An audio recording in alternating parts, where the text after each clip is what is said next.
Retroussons nos manches, faisons rayonner les secteurs de l'agriculture en République démocratique du Congo. Mesdames et messieurs, l'air a sonné pour que la République démocratique du Congo puisse décoller dans son secteur de l'agriculture. Et cette émission vous permet, vous aussi, de contribuer à l'avancement de l'agriculture en République démocratique du Congo. Nous sommes là, mesdames et messieurs, pour les comptes de cette émission, la première d'ailleurs, l'émission Écoutons l'agronome. Écoutons l'agronome, c'est cette émission-là que nous venons vous présenter, c'est cette émission-là que nous amenons auprès de vous pour que tout le monde puisse contribuer à ce que l'on mange jusqu'à notre faim. Mesdames et messieurs, nous sommes là, je ne suis pas seul, je suis accompagné. En tout cas, nous avons un invité de taille. Lui, c'est le président des ingénieurs agronomes, président de l'association des ingénieurs agronomes de la République démocratique du Congo. Il s'agit là de M. Isaac Issoumou, c'est lui qui est le consultant principal de cette émission. Avec lui, nous allons étudier, analyser aujourd'hui c'est qui un ingénieur agronome et quel est son travail au sein d'une société. Voilà, mesdames et messieurs, à qui vous avez affaire. Monsieur Isaac Issoumou, bonjour. Bonjour, monsieur Gaspard. Les téléspectateurs qui sont devant vous veulent comprendre qui est réellement monsieur Isaac Issoumou.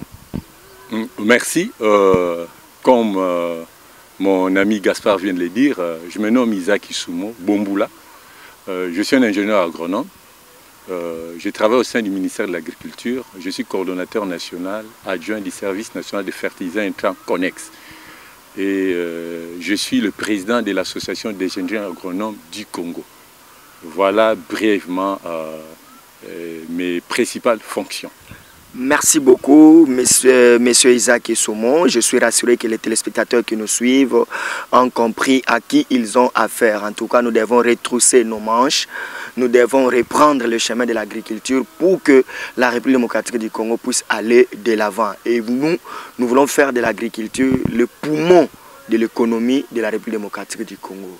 Alors, monsieur Isaac Issoumou, c'est qui un ingénieur agronome et quel est son rôle au sein d'une société? Merci pour la question. Un ingénieur agronome, c'est la personne qui a étudié au sein des facultés des sciences agronomiques et à la fin de son cursus, on lui délivre les titres d'ingénieur agronome. C'est cette personne qui possède cette qualité-là qu'on peut appeler ingénieur agronome. Je précise très bien, quelqu'un qui a poursuivi ses études au sein de facultés des sciences agronomiques et à la fin de ses études, on lui attribue un titre d'ingénieur agronome. Voilà, vous avez précisé, et ça c'est une précision détail. Donc c'est pour dire déjà que ce n'est pas tout celui qui pratique l'agriculture qui peut être appelé ingénieur agronome.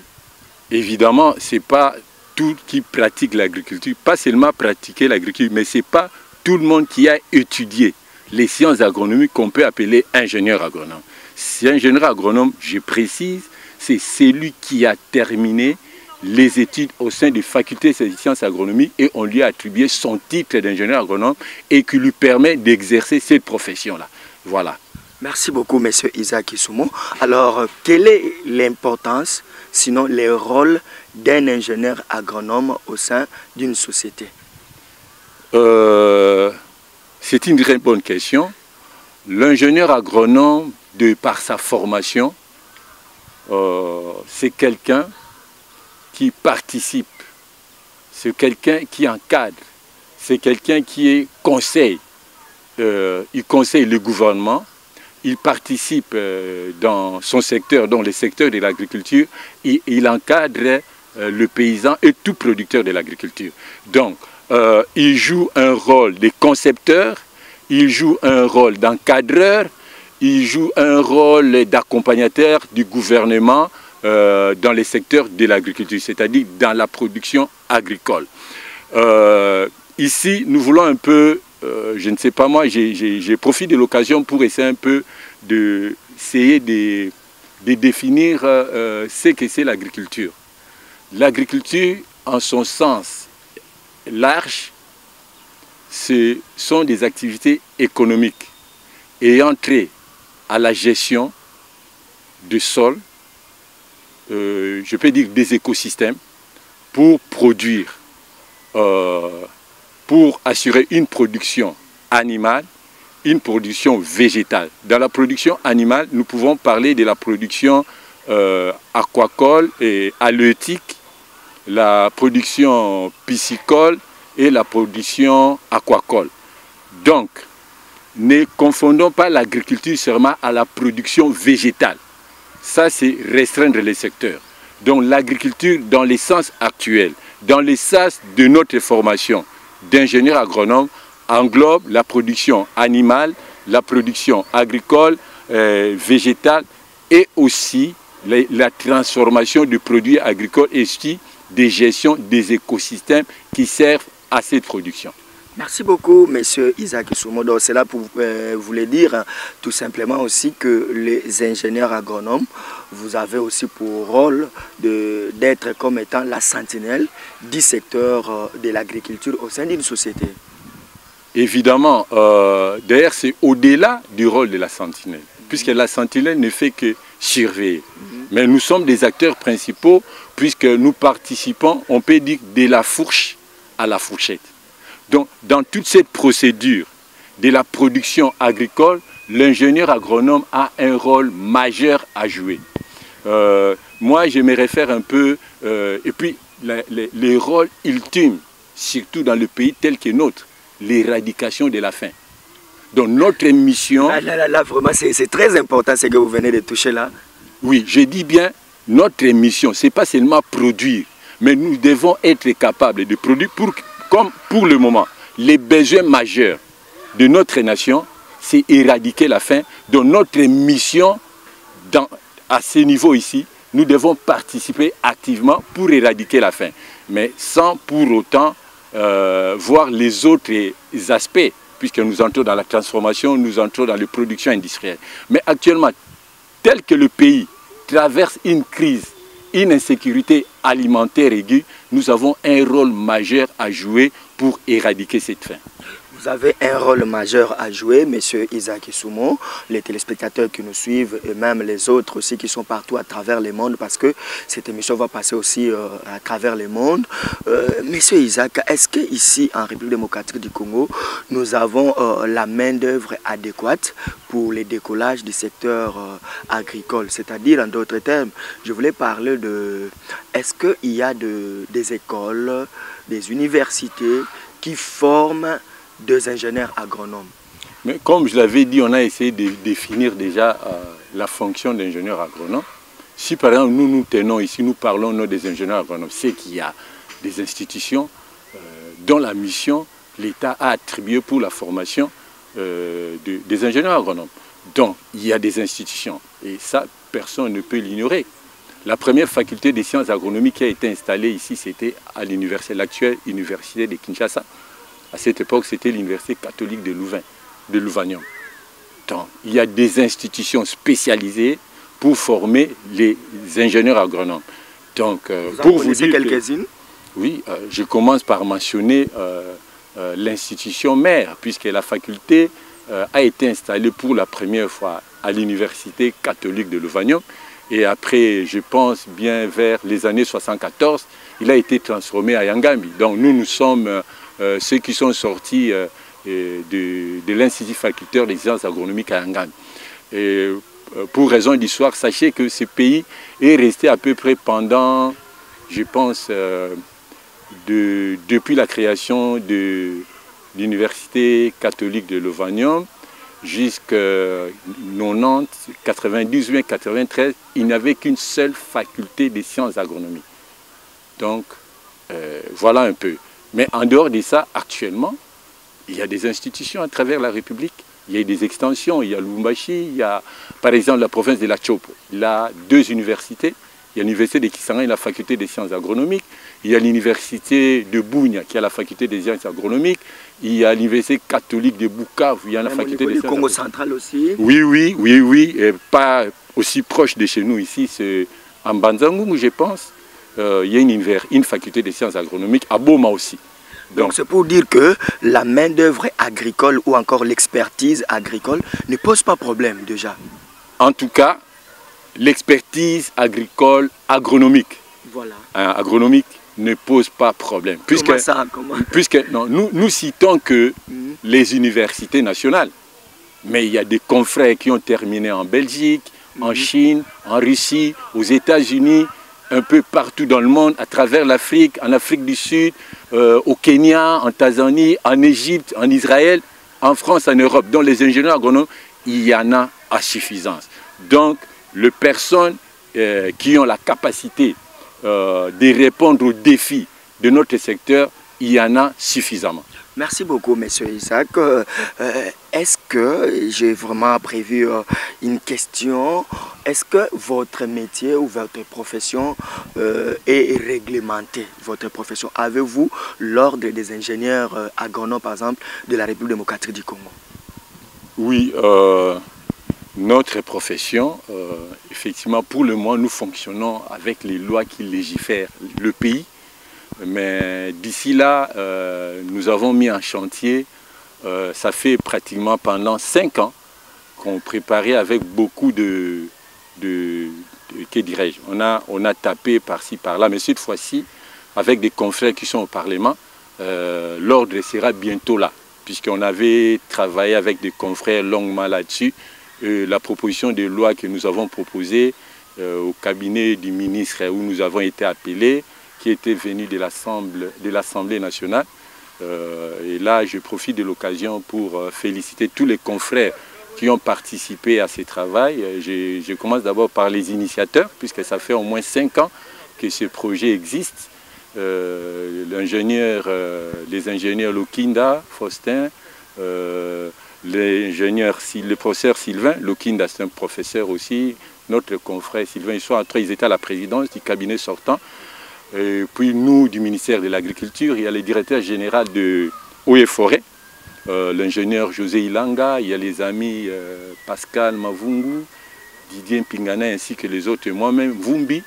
On a travaillé longuement là-dessus, pratiquement ça fait 5 ans, mais le dernier coup de pouce, c'est qui a porté le document à l'Assemblée nationale et qui a été maintenant renvoyé à la primature, et on nous a convoqués à la primature. Il y a cela, je pense, 3 semaines, on a travaillé avec le conseil juridique. Donc, pour le moment, il y a une proposition de loi portant création de l'Ordre national des ingénieurs agronomes.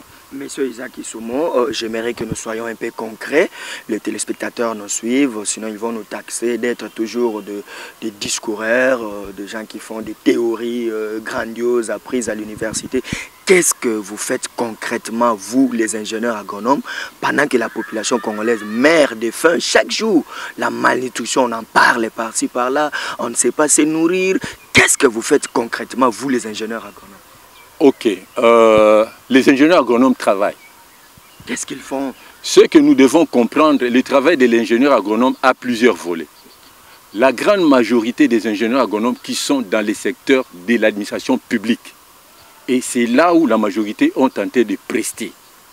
Dans le ministère technique agricole, vous les retrouverez au ministère de l'Environnement, au ministère de l'Agriculture, au ministère des Pêches et Élevages, au ministère du Développement rural, au ministère de l'Enseignement supérieur et des Recherches scientifiques, au ministère de l'EPSP, au ministère du Plan.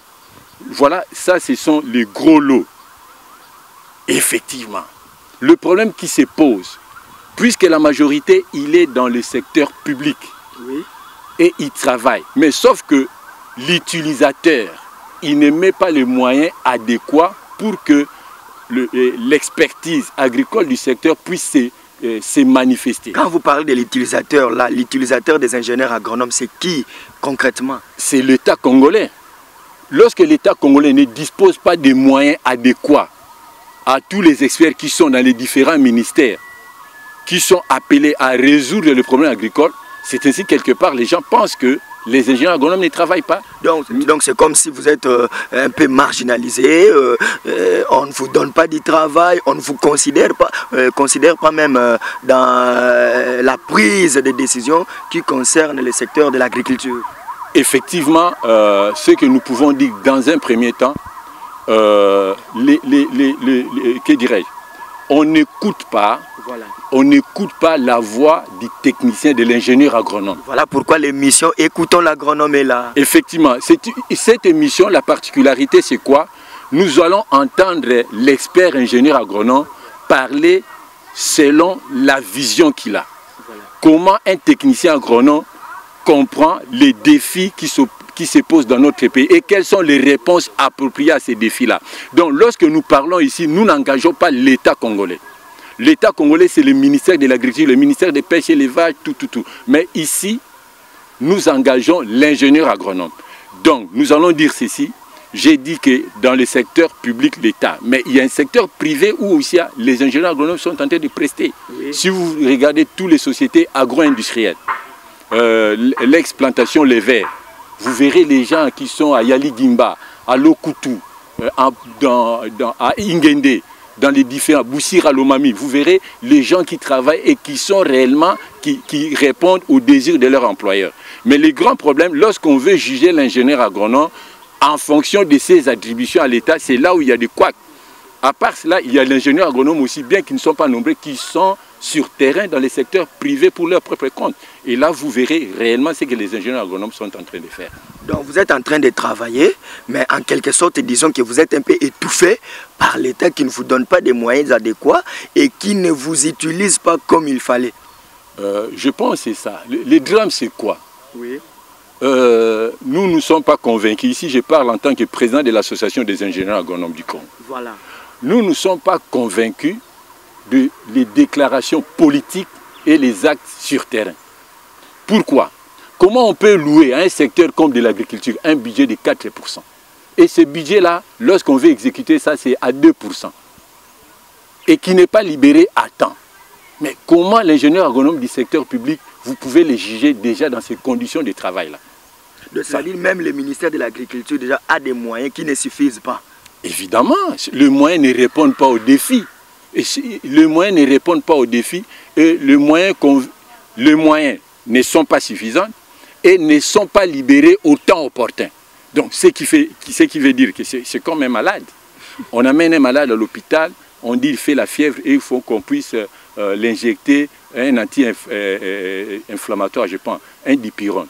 Mais si vous ne donnez pas ces dipyrones-là au moment opportun, la personne risque de crever. Monsieur Isaac Issoumou, êtes-vous confiant ou encore êtes-vous d'accord avec nous que le secteur de l'agriculture en République démocratique du Congo est malade? Oui, effectivement, nous ne cesserons de crier. Les indices de cette maladie, c'est quoi par exemple? Mais la faim. La faim, les gens ne mangent pas suffisamment. Donc, lorsqu'on veut parler... Mais c'est ça, l'indice qui marque que l'agriculture ne marche pas parce que les gens ont faim. Ce ne sont pas les déclarations politiques, ce n'est pas les 500 millions, la Banque mondiale, ici c'est la Banque mondiale, la Banque... Non, l'impact réel qui doit démontrer que le secteur agricole mange, les gens vont manger suffisamment. Et si les gens ne mangent pas, cela prouve à suffisance que le ministère technique de l'agriculture ne répond pas aux défis. Et cette maladie-là, ou toutes les maladies que souffre le secteur de l'agriculture en République démocratique du Congo, la solution c'est qui? La solution c'est quoi pour que les Congolais mangent encore à leur faim, pour que l'agriculture ne souffre plus de cette maladie-là? La solution c'est qui? Les docteurs de ces secteurs-là, c'est qui? Non, effectivement, moi j'ai dit une chose, je répète, je suis chrétien et je le déclare tout. Je donne une illustration, c'est ce qui s'est passé en Égypte, au temps pharaonique. Genèse 41, verset 55. C'est bien écrit. Les gens crièrent à Pharaon, il dit, donnez-nous à manger. Mais Pharaon leur a répondu clairement. Il leur a dit, allez chez Joseph et faites tout ce qu'il vous dira. C'est-à-dire alors? C'est-à-dire, il y a des gens qui, dans leur cursus de formation, ils ont été formés pour répondre à des défis tels qui se posent actuellement dans notre pays. C'est à ces gens-là qu'on peut confier la responsabilité. Donc ici, je l'ai dit vraiment à haute voix. Je donne un exemple. Oui. Ebola, il y avait des problèmes qui se posaient, on ne parvenait pas réellement à maîtriser l'Ebola en RDC. Oui. Mais lorsque le chef de l'État a créé un task force et on a désigné les experts, les virologues, entre autres le docteur Mouyembe et toute son équipe. Est-ce que les résultats se sont tardés à faire voir? Donc le problème de la faim, il y a des gens qui sont formés pour ça. Remettez à ces gens-là, il faut les remettre à leur place. Et ce n'est pas seulement leur remettre à leur place, mais disposer aussi des moyens pour ces gens-là et écouter au moins ce qu'ils disent. Donc le vrai problème, c'est que les ingénieurs agronomes ne sont pas écoutés, les ingénieurs agronomes ne sont pas associés dans les grandes décisions de leur secteur et les ingénieurs agronomes n'ont pas des moyens qu'il faut pour qu'ils fassent leur travail. Effectivement, c'est ce que vous dites là, c'est ce qui se passe. C'est ce qui se passe. Alors le problème, c'est la politique qui veut étouffer tout, c'est quoi? Ou vous-même, vous ne voulez pas vous faire entendre? Non, je pense se faire attendre, on se bat pour se faire attendre. La raison pour laquelle nous nous sommes dit, nous devons chercher une plateforme où nous allons dire tel que les ingénieurs agronomes du Congo voir comment on peut remonter, relancer les secteurs agricoles. C'est cette plateforme ici, vous verrez, peut-être ce n'est qu'un début, je ne serai pas le seul consultant. Oui. Il y aura des experts à chaque matière qui vont répondre, ils vont dire, voilà pour ceci, pour les riz, voilà ce que nous devons faire. Pour le maïs, voilà ce que nous devons faire. Pour non, on a toute l'expertise qu'il faut, mais il faut que l'État puisse nous écouter et puis mettre les moyens. Vous pensez vraiment qu'aujourd'hui, si on vous donnait les moyens, aujourd'hui, si on vous utilisait comme il faut, d'ailleurs, là aussi, il y a une nuance. Quand vous dites qu'il faut qu'on vous utilise comme il faut, qu'est-ce qui doit être fait concrètement? On vous utilise comment? C'est-à-dire, on vous donne le ministère de l'Agriculture au niveau national et au niveau provincial, peut-être? Je rentre d'abord au niveau provincial. Voilà. Lorsqu'on prend un médecin, on lui donne un ministère de l'Agriculture. Déjà là, il y a déjà une faille. Comment ça? À tout moment, avant de décider, ça ne dépendra pas de lui. Il doit consulter quelqu'un d'autre. Comme si, je vais dire ça même à Lingala, c'est comme l'exemple de tout à l'heure. Problème, il y a Ebola et Zali. Après, bazou ingénieur agronome, expert dans Makambo Ebola. Voilà. Siko, tu as un résultat quand? Il doit d'abord comprendre qu'est-ce qu'un virus. Il doit comprendre la différence entre bactéries et virus. Donc, non, le problème, c'est nous ne sommes pas venus faire notre publicité, non. Oui. C'est un défi. Voilà. Lorsqu'il y a un défi, moi je félicite le chef de l'État. Il y avait le ministère de la Santé, ça existe. Oui. Mais lorsqu'il a trouvé que le problème là d'Ebola et même de ceci qu'on voit de Covid, il a créé un task force. Donc des gens qui sont là pour répondre aux défis et avoir des résultats. C'est ce que nous cherchons. C'est ce que vous demandez aussi au chef de l'État. Effectivement. Il a dit que nous ne voulons pas trop de discours. Voilà. Nous voulons des faits concrets. Qu'on vous donne quoi concrètement? Le ministère de l'Agriculture, ce n'est pas seulement qu'on nous donne, qu'on remette le ministère de l'Agriculture en un seul. On a démembré ça, ça a fragilisé les actions du gouvernement. On a fragilisé. Là, vous voulez remettre les gens au chômage, monsieur? Quel chômage? Mais les gens sont dans les cabinets ministériels. Ce n'est pas le seul endroit où on peut travailler. Les gens sont là, les conseillers, de ceci. Il y a des cabinets dans les ministères. Qu'est-ce qu'ils font concrètement? Mais la preuve, ils se sont donné des emplois. Le malheur, c'est quoi? Il n'y a pas de solution. Le chef de l'État vient de faire déjà 2 ans. Et la campagne agricole, d'ici là, 2 ans, ça va terminer. Le résultat, c'est quoi? Il faut qu'à la fin du mandat du chef de l'État, qu'on dise, on importait autant de tonnes de maïs. Lorsqu'il est entré au pouvoir, après 5 ans, il a réduit l'importation à telle quantité. Et il a augmenté la production. Ça, ce sont des faits réels. Et ça, vous êtes capable de le faire en tant qu'association des ingénieurs agronomes? En tant qu'association, oui, pour participer. Mais nous cherchons quoi? Les leviers, ce sont les institutions étatiques. Oui. C'est là où on coordonne les activités de politique du secteur. Monsieur Isaac Issoumou, petit à petit, nous sommes en train vraiment de chuter dans notre émission ici. Ce que vous étiez en train de dire là, en tout cas, je pense que la République démocratique du Congo en a besoin. Les autorités qui nous suivent, ils doivent vraiment se sentir interpellés par rapport à ce que vous êtes en train de dire. On prend un médecin, on prend un journaliste comme moi, on fait de lui ministre de l'Agriculture. Les Congolais doivent s'attendre à quel résultat? Il n'y aura aucun résultat. J'ai toujours essayé d'illustrer ça, une comparaison médicale. On amène quelqu'un dans les urgences. Le médecin arrive, on peut trouver beaucoup de maux. Il s'est cassé les jambes, tout. Mais le médecin, les spécialistes, il va chercher qu'est-ce qui est prioritaire, quelle action à mener. Bien qu'il y a beaucoup de mots, mais vous verrez les médecins dans les urgences, ils sont très spécialisés, ils vont localiser le mal qui peut entraîner la mort. Il va commencer par là. Les ingénieurs agronomes, vous avez un plan, par exemple, aujourd'hui, si on vous donnait tout ce que vous voulez, où commencer pour que la République démocratique du Congo mette fin au problème de la malnutrition? Ok, c'est ainsi que nous disons à chacun son travail. Voilà. Je vais vous illustrer, je vais donner un exemple. 80% de ce que nous consommons vient du producteur, les ménages agricoles, le paysan. 80% de ce que nous mangeons, ça vient du paysan. Ça ne vient pas de Bukangalonzo, ça ne vient pas de Daipen, ça ne vient d'aucune industrie agroalimentaire, ça devient du paysan. Mais curieusement, si ce paysan-là, on ne l'appuie pas, comment vous pouvez résoudre le problème de la faim? Le problème, c'est qu'il faut rentrer chez le producteur. On n'invente pas la roue. Même les maraîchers. Effectivement, il faut qu'on rentre chez les véritables producteurs. Ce sont les ménages agricoles, ce sont les paysans. Est-ce que lorsqu'on débloque l'argent du budget, quel est le montant dans tous ces millions-là? Quel est le montant qui tombe dans les secteurs du paysan congolais? Le problème, c'est là. Si on n'associe pas les paysans, si l'argent de l'État qu'on est en train de débourser des millions n'arrive pas chez le producteur, on ne va pas résoudre le problème de la faim. Ça, c'est la première chose. La deuxième chose, on restaure le voie des dessertes agricoles, puisque même le paysan actuellement, il produit, mais il ne sait pas évacuer. La troisième chose, on met des moyens, c'est-à-dire des intrants. On ne peut pas toujours penser tracteur. Ça, c'est une mauvaise façon de réfléchir. Dans certains coins, moi j'étais à Kimvu là, les gens en plein 20... c'est moi, les gens pillent le maïs avec les pilons. Il y a certains coins, ils n'ont pas besoin de maïs, de tracteurs, ils ont besoin peut-être de moulins. Alors, donc une technologie appropriée. La matière ne fait que jaillir, monsieur Isaac Issoumou. Je pense que d'autres matières feront l'objet de nos prochaines émissions, sinon nos prochaines éditions. Alors, dans un premier temps, par rapport à notre thématique du jour, c'est-à-dire le travail de l'ingénieur agronome, tout ce que vous venez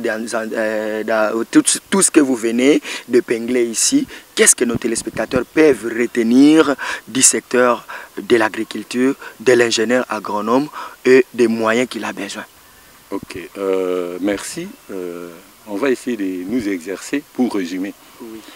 Au fait, ce que nous, en tant qu'ingénieurs agronomes, nous attendons d'abord, notre grand souhait, nous existons en tant qu'association. Oui. Nous voulons maintenant exister en tant qu'ordre, c'est-à-dire avoir une loi qui nous régit. Et je pense qu'à travers cette loi, ça va nous donner des moyens légaux pour réellement que nous puissions agir au niveau de l'État. Ça, c'est la première chose. La deuxième chose, c'est quoi? Ça aussi, c'est une interpellation pour nous-mêmes, les professionnels, les ingénieurs agronomes. Nous devons aussi changer d'outils, de fusil d'épaule. C'est-à-dire, effectivement, nous sommes sous-utilisés dans nos administrations, j'ai dit dans l'administration publique, nous devons aussi professionnaliser notre métier. C'est-à-dire, il y en a déjà qui sont sur terrain. On félicite les amis. Si vous allez au plateau des Bateke, vous verrez des gens vers Kimwenza, vous verrez des amis dans le Bandundu, au Congo central, un peu à travers toute la République. Mais nous voulons aussi nous approprier notre secteur. C'est-à-dire, pour nous approprier, c'est-à-dire nous-mêmes aussi, nous devons encore faire un effort pour rentrer, pour devenir encore, pour faire encore davantage, pour professionnaliser notre métier, pour entrer dans la production. Ça, c'est la deuxième chose. La troisième chose, et ce qui est regrettable, c'est-à-dire, ça revient à l'État. Nous devons chercher à faire une synergie entre les associations paysannes, les producteurs, et nous, les ingénieurs agronomes. Ici, nous avons parlé des ingénieurs agronomes, et nous devons tirer l'attention. L'ingénieur agronome ne travaille pas seul. Oui. Il a ses auxiliaires. Puisque si vous voyez, il y a les techniciens agronomes, il y a ceux qui ont fait les graduats en sciences agronomiques, il y a les diplômés d'État en agronomie, il y a tous ces secteurs-là. Donc, autour de l'ingénieur agronome, nous devons faire encore mieux. Donc, on doit faire une synergie entre les ingénieurs, donc le professionnel, qui est représenté par l'ingénieur, le producteur, le paysan, et puis l'État congolais. Merci beaucoup, monsieur Isaac Issoumou. Pour cette émission, on se limite là et nous fixons rendez-vous à nos téléspectateurs à la prochaine édition. Vous avez compris, fidèles téléspectateurs, qu'il était question aujourd'hui de parler de l'ingénieur agronome parce que la République démocratique du Congo fait face à de multiples problèmes. Entre autres, nous avons épinglé ici la malnutrition, la famine. Alors les ingénieurs agronomes disent qu'ils ont la solution. Voilà pourquoi cette émission, écoutons l'agronome. Vous voyez en face de moi les feuilles de manioc. Vous voyez les légumes de différentes formes en tout cas. Vous les voyez. Vous voyez, à côté de moi, nous avons des légumes de différentes formes. C'est produit en République démocratique du Congo. Et d'ailleurs, nous sommes dans un site maraîcher. Pour ceux qui connaissent, nous sommes à Andjili. Alors, donnons des moyens qu'il faut. Considérons les ingénieurs agronomes. Et nous, la population congolaise, nous n'allons plus parler de la famine. Merci à vous qui aimez cette émission. En tout cas, vous voulez savoir toutes les réalités socio-politiques de la République démocratique du Congo. Vous voulez savoir les réalités bibliques ou encore toutes les vérités sur la parole de Dieu. Vous voulez savoir la situation de l'Église ici en République démocratique du Congo. Vous voulez savoir les conditions de vie de la population congolaise. N'hésitez pas. Abonnez-vous juste sur cette chaîne, la chaîne qui vous permettra d'atteindre tous ces objectifs dont nous venons d'annoncer. Quelle est cette chaîne? Une seule chaîne vous permettra d'atteindre ces objectifs. C'est GN Fondement Télévision. Abonnez-vous, abonnez-vous, abonnez-vous. C'est juste de cette manière que vous allez aider pour que cette chaîne puisse aller encore de l'avant et creuser encore. GN Fondement Télévision, c'est la chaîne qui pose les fondements. C'est la chaîne qui pose les bases pour une société mondaine merveilleuse, pour une société qui va en tout cas vivre en harmonie avec elle-même. Voilà, n'hésitez pas, juste abonnez-vous, abonnez-vous sur GN Fondement Télévision. C'est parti.